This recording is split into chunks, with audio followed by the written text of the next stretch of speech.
Estamos en Nehemías, versículos del 5 al 11. Antes de leerlo, me gustaría decir algunas cosas. En primer lugar, tenemos aquí una persona, un gobernante. Si leemos, por ejemplo, el rey David, se le llamaba el cantor de Israel, o si tuviéramos aquí, por ejemplo, al Señor Jesús, si tuviéramos, por ejemplo, Ana, Simeón, personas conocidas de oración, quizás no nos debería sorprender tanto. Pero aquí estamos hablando de un gobernante, de un líder. No estamos hablando de Esdras el escriba, no estamos hablando de Daniel el profeta. Estamos hablando de un gobernador, pero cuya vida era una vida profunda de oración. Entonces, lo que vamos a tratar ahora es una de sus oraciones. Hay veces que sus oraciones en el libro de Nehemías es como una flecha. Va a hablar delante del rey y entonces dice que ora a Dios y se pone a hablar con el rey. O sea, es un pensamiento al Señor, una expresión del corazón de dependencia de Dios que Él hace patente en un instante. Pero lo que tenemos aquí, según el versículo 4, y no lo... Sí, creo que puedo leer el versículo 4. Dice: cuando oí estas palabras acerca de cómo estaban los creyentes en Jerusalén, que cuando oyó cómo estaba el pueblo de Israel, entonces, dice, primero, me senté.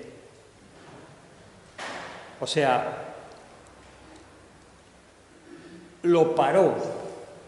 Lo que oyó fue suficiente como para que cesase en su actividad para meditar y pensar sobre esa situación.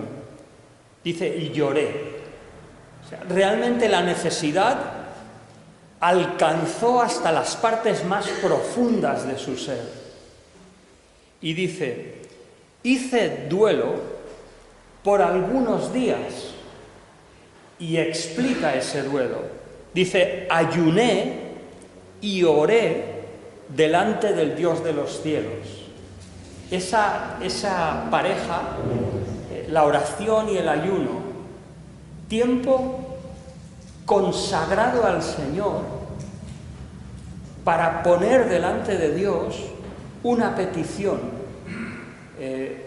Y es como decir, mira, voy a orar y hasta que no se me quite esa necesidad del corazón no voy a parar. Sinceramente creo que eso es algo extraño a nuestra cultura. Hoy día no estoy seguro que sabemos lo que es. Tenemos unos horarios tan ajetreados, con tanto ruido y tanta actividad, que es difícil imaginar esto. Pero es bíblico, es una piedad bíblica, es la piedad que emerge de un pueblo semita, permitidme decirlo. Es un pueblo semita. Quiere decir que es un pueblo de una cultura diferente. Nosotros somos más indoeuropeos, somos como más griegos, somos más intelectuales, más pensadores, más artesanos, más de otra forma. Los semitas son diferentes. O sea, mirar al mundo del Medio Oriente y os daréis cuenta que son diferentes, su cultura, sus reacciones, sus formas. Y no estoy hablando solamente de los musulmanes, estoy hablando de cristianos árabes, que son diferentes, que la oración forma parte de su vida, que para ellos ponerse a orar y dedicar un tiempo para orar hasta que el corazón diga basta, ¿no? Entonces, lo que vamos a leer ahora es un extracto O sea, es como los discursos de Jesús. Los discursos del Señor a veces duraban horas, ¿no? Pero nosotros tenemos un extracto que el Espíritu Santo nos ha dejado como una información infalible, inspirada de lo que el Señor dijo, una síntesis escogida precisamente por el Espíritu Santo de Dios para que esté en la palabra. Pero hemos de entender que el Señor habló durante 1 hora y pico. Igual aquí tenemos una oración en 6 versículos o 7, pero realmente, como él dice, estuvo varios días ayunando y orando. Pero la Escritura nos da un extracto inspirado, una síntesis hecha por el Espíritu Santo de Dios, para que nosotros podamos ver un ejemplo de cómo es la oración. Entonces, leámoslo en este ambiente. Esto es una oración como si dijéramos: hermanos, vamos a tener una vigilia, vamos a orar. Y el que quiera irse, que se vaya, pero vamos a estar orando hasta que nos quedemos a gusto, hasta que hayamos puesto nuestra carga delante del Señor y ya descansemos. Es como Ana. ¿Cuándo se levantó Ana?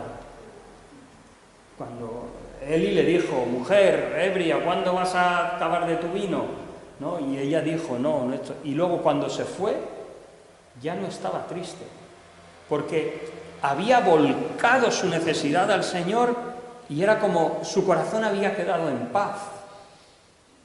Pues es lo que tenemos aquí. Vamos a leer a partir del versículo 5. Y lo que leemos es una síntesis de una oración que entiendo que nos puede enseñar mucho acerca de nuestra vida de oración. Dice, versículo 5, esto es lo que oraba: te ruego, Yahvé, Dios de los cielos, fuerte, grande y temible, que guardas el pacto y tienes misericordia de los que te aman y observan tus mandamientos, que esté ahora atento tu oído y abierto tus ojos para oír la oración de tu siervo, que hago ahora delante de ti, día y noche, por los hijos de Israel, tus siervos. Confieso los pecados de los que los hijos de Israel hemos cometido contra ti. Sí, yo y la casa de mi padre hemos pecado. En extremo nos hemos corrompido contra ti y no hemos guardado los mandamientos, estatutos y preceptos que diste a Moisés tu siervo. Acuérdate ahora de la palabra que diste a Moisés tu siervo, diciendo: si vosotros pecáis, yo os dispersaré por los pueblos. Pero si os volvéis a mí y guardáis mis mandamientos y los ponéis por obra, aunque vuestra dispersión sea hasta el extremo de los cielos, de allí os recogeré y os traeré al lugar que escogí para hacer habitar allí mi nombre. Ellos, pues, son tus siervos y tu pueblo, los cuales redimiste con tu gran poder y con tu mano poderosa. Te ruego, Yahvé, que esté ahora atento tu oído a la oración de tu siervo y a la oración de tus siervos, quienes desean reverenciar tu nombre. Concede ahora buen éxito a tu siervo y dale gracia delante de aquel hombre. En aquel entonces servía yo de copero al rey. Entonces, primero, lo que vemos es eso, un tiempo de oración. ¿Cómo lo haría? ¿Cómo plantearíamos nosotros un tiempo de oración así, de varios días? De enfocarnos plenamente en algo. Entonces, bueno, aquí yo he sugerido 5 áreas que vemos en la oración de Nehemías. Una es la adoración de Nehemías a Dios. Cómo Nehemías se dirige a su Señor. En segundo lugar, lo que vemos es la intensidad de esa oración. En tercer lugar, la confesión que hace. Y me gustaría mirar por qué es que hace esa confesión y hasta qué punto es conveniente que nosotros confesemos como si hubiéramos hecho esos pecados, porque Nehemías confiesa unos pecados que él no ha hecho. En un sentido es la casa de su padre, pero la dispersión, la cautividad babilónica había pasado ya hacía pues más de 70 años. Entonces, él no estaba allí, pero se identifica plenamente y confiesa, se humilla delante del Señor por esos pecados. Y la pregunta es, ¿debemos nosotros asumir el pecado de otros? Lo veremos, me gustaría tratarlo. Pero eso, primero, cómo se dirige a Dios. Segundo, la intensidad de su oración. Tercero, la confesión. Cuarto, el terreno o los argumentos con los cuales Nehemías pide a Dios. Nosotros, por ejemplo, cuando oramos, en términos generales, nos basamos en la obra de Cristo, en Jesucristo como nuestro mediador. Pues bien, Nehemías expresa otras cuestiones que para él son como bases o argumentos en los cuales basa su oración. Por ejemplo, las promesas de Dios, el nombre de Dios, el trato de Dios, cómo el Señor había prometido que sí, que aun si el pueblo desobedeciera y fuera esparcido hasta el final de los cielos, pues aún de allí el Señor los recogería. Y por último, lo que Nehemías pide en particular. O sea, su oración llega al punto de decir qué es lo que pide. Entonces me gustaría decir algunas cosas de cada uno de estos aspectos que pienso que pueden decirnos cómo podemos desarrollar o crecer en nuestra vida de oración. Bien, en primer lugar, ¿cómo se dirige al Señor? Se dirige al Señor de una forma muy peculiar que nos habla acerca de la misma Escritura. Dice: te ruego, Yahvé, Dios de los cielos, fuerte, grande y temible, que guardas el pacto y tienes misericordia de los que te aman y observan tus mandamientos. En primer lugar, Nehemías, ¿a qué va? ¿Por qué ora? ¿Por qué se ha dolido su corazón? ¿Os acordáis? ¿Por qué se duele el corazón? Por el estado de sus hermanos, ¿no?, en Israel. Pero ¿cuál es el estado de sus hermanos? Porque en un sentido hubo un tiempo en que no había nadie en Jerusalén. Al menos el Señor ha permitido, en más o menos 536, un primer regreso de judíos. Ha habido un segundo regreso de judíos. Han restaurado lo que es el culto, han trabajado en un templo, se han esforzado, más o menos hay personas allí viviendo. A lo mejor podríamos decir, gracias a Dios que ya se han cumplido las promesas de Dios, ¿no? Porque el pueblo estaba disperso y ya ha vuelto, ¿no? Pero la imagen que tiene Nehemías es más alta que eso. Y aquellos que vieron a los israelitas vieron que aunque habían vuelto, pero todavía no había terminado el Señor de cumplir sus promesas. Había más. Para mí eso es importante antes de entrar en lo que es el pasaje. ¿Por qué? Por ejemplo, un ejemplo. El otro día, el día 21, estuvimos dando testimonio en las Ramblas. Gracias a Dios que pudimos tener el permiso. ¿Pero hemos terminado? No.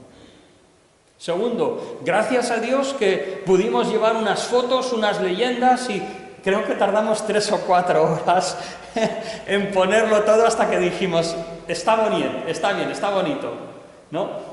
Tardamos 4 horas, pero cuando estaba puesto dijimos, vale, está bien, pero no lo hemos hecho todo, ¿no?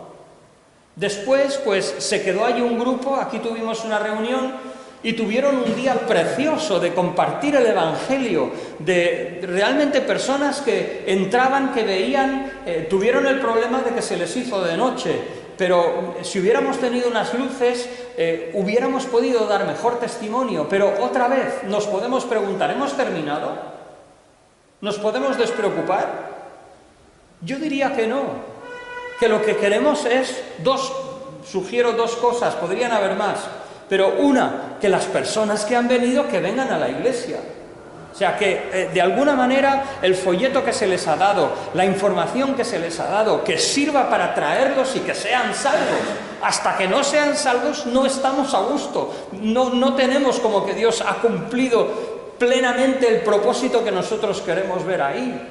Entonces, otro propósito es que el Señor nos ayude a volver a hacerlo otro día, ¿no?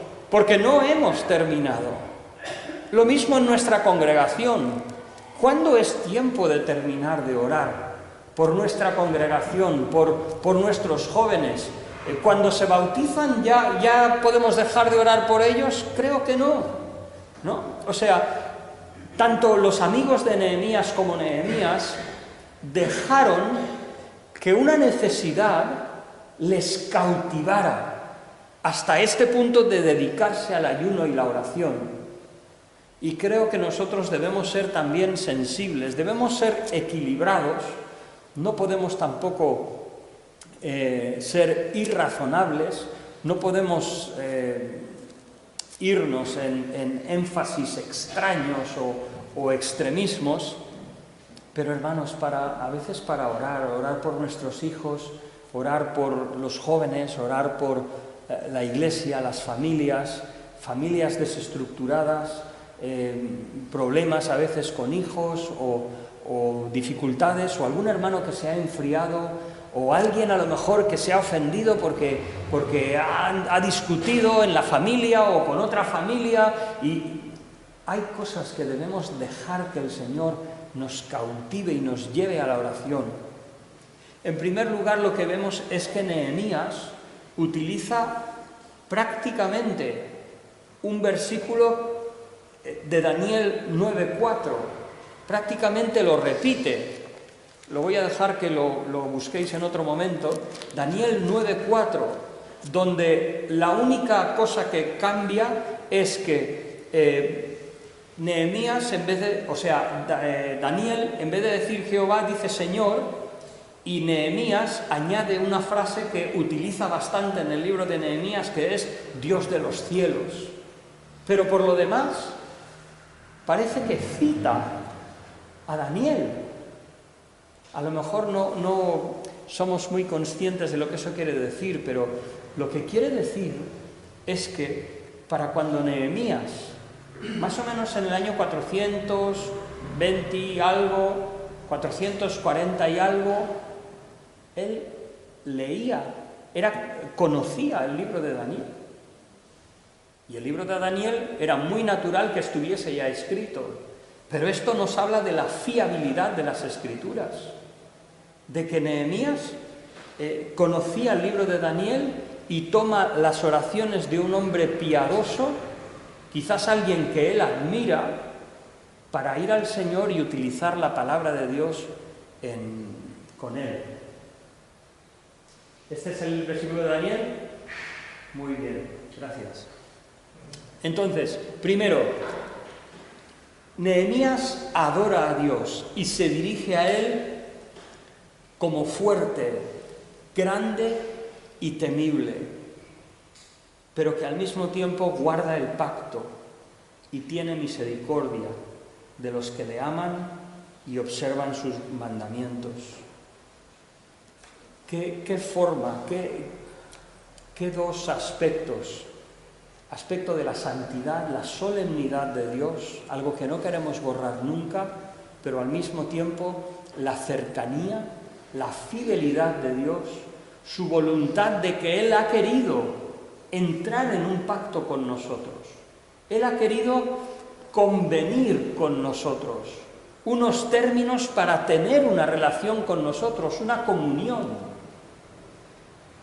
En segundo lugar, porque no tenemos más tiempo, la intensidad de la oración de Nehemías.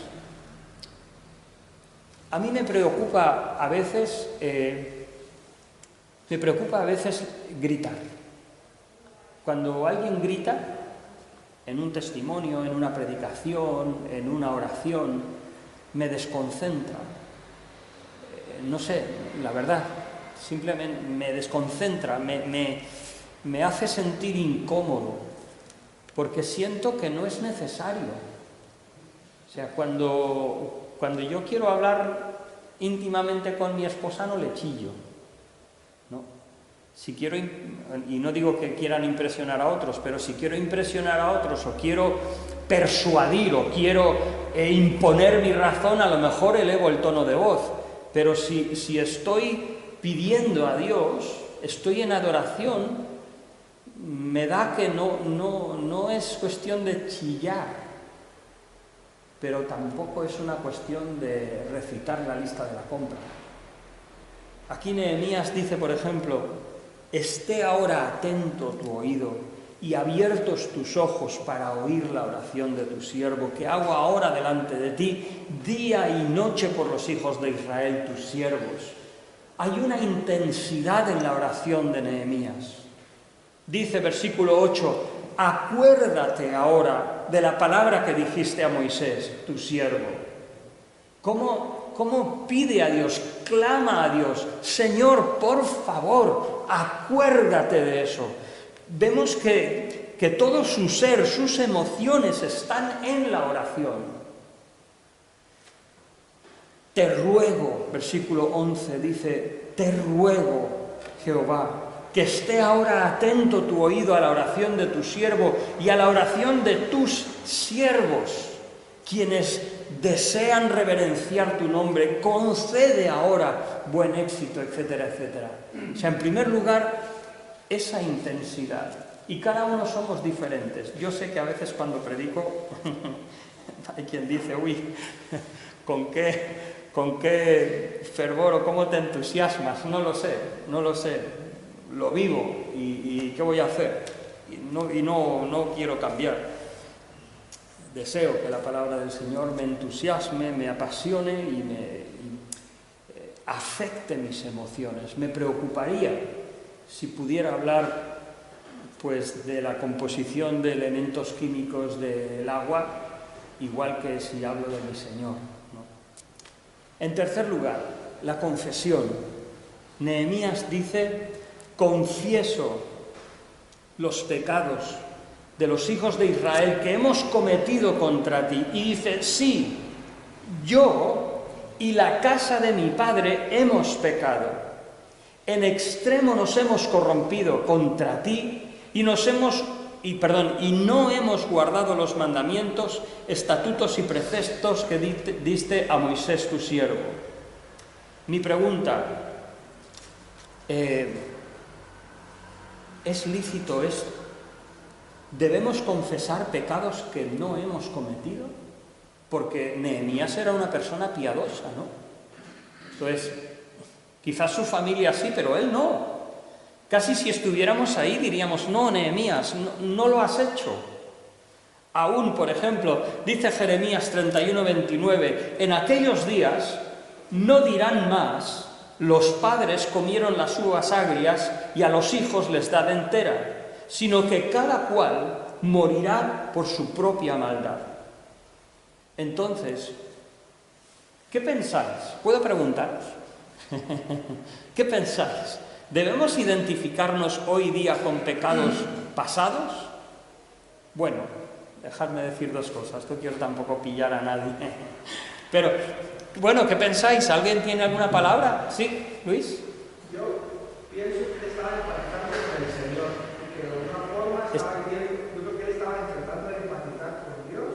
Perdón, no entiendo la palabra. ¿Intentando qué con Dios? Empatizar. Empatizar. Es decir, si el dolor que estás padeciendo porque estamos siendo infieles contigo. Bien, muy bien. ¿Alguien más? ¿Qué decís? ¿Por qué hace esto Nehemías? Que también lo hace Daniel, cuando ora en el capítulo 9 de su libro. Pero ¿por qué esto? ¿Por qué? Quizás se sentía responsable por ser un poco llevar el liderazgo. Muy bien, sí. Los pecados del pueblo afecta a todos, porque se sentía también como parte de todo del pueblo. Pero si hay pecado en la iglesia, eso afecta también a todos. Y él se sentía parte de Estupendo. Es algo que pensar, ¿no?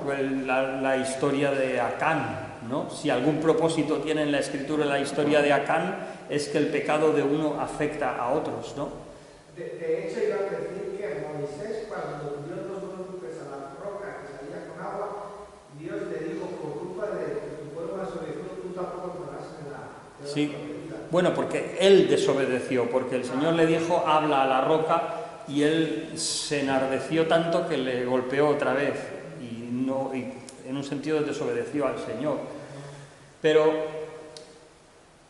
yo quería llamar la atención sobre un aspecto, y es que en el Antiguo Testamento, aunque Dios trata con personas individuales, y aunque la salvación igualmente es por cada uno individual, pero lo que prevalece en el Antiguo Testamento es el trato colectivo de Dios con su pueblo.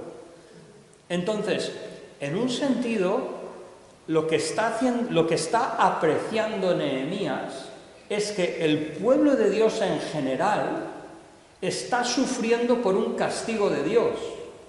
Y entonces él aquí no está a modo individual confesando sus pecados, sino que él está sintiendo que realmente está respondiendo a una necesidad como nación de Israel.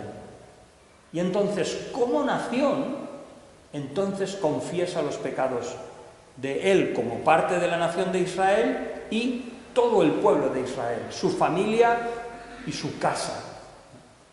Eso me hace pensar en los pecados de, vamos a decir, la Iglesia en general. Hay pecados a veces de la Iglesia en general que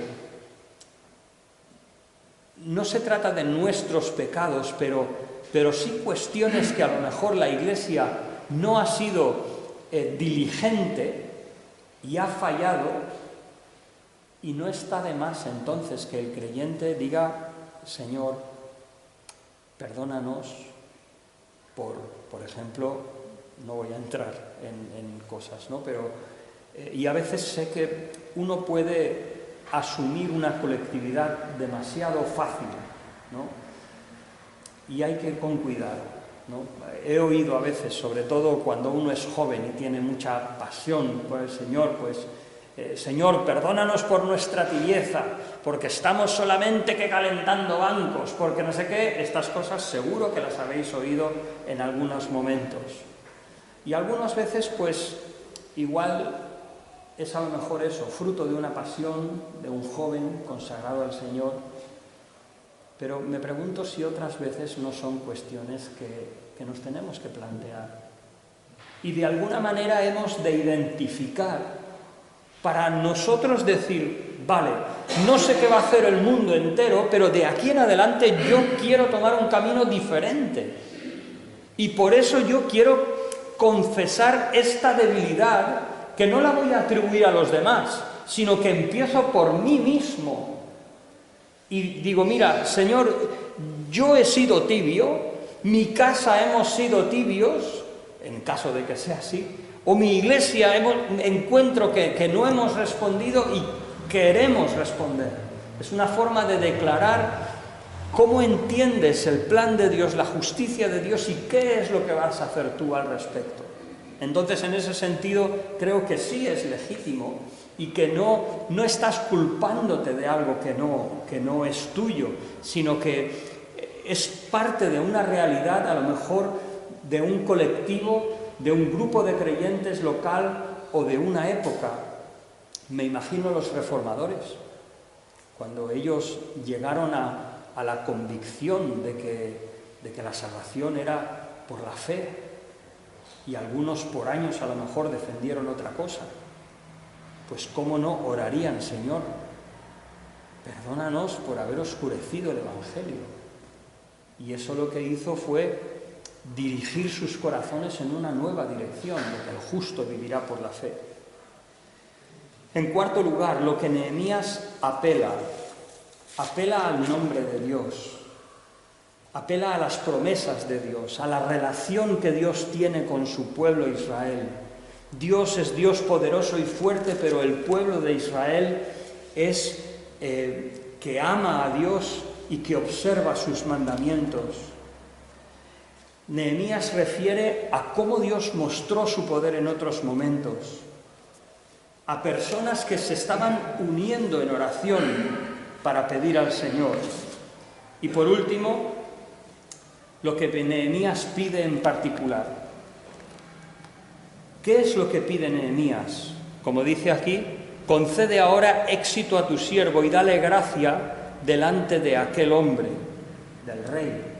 Porque él entendía que necesitaba un apoyo aún de ese monarca, que no era realmente un hombre piadoso, pero de alguna manera necesitaba la sanción y el apoyo para poder ir a Israel y poder suplir una gran necesidad, que era, además de que el pueblo estuviese allí, además de que tuviesen un templo, unas fiestas, pero que hubiese una muralla que protegiera al pueblo, que fuese una ciudad fortificada, una ciudad bendecida, segura, testimonio a los demás, no una aldea perdida, sino segura y confiada.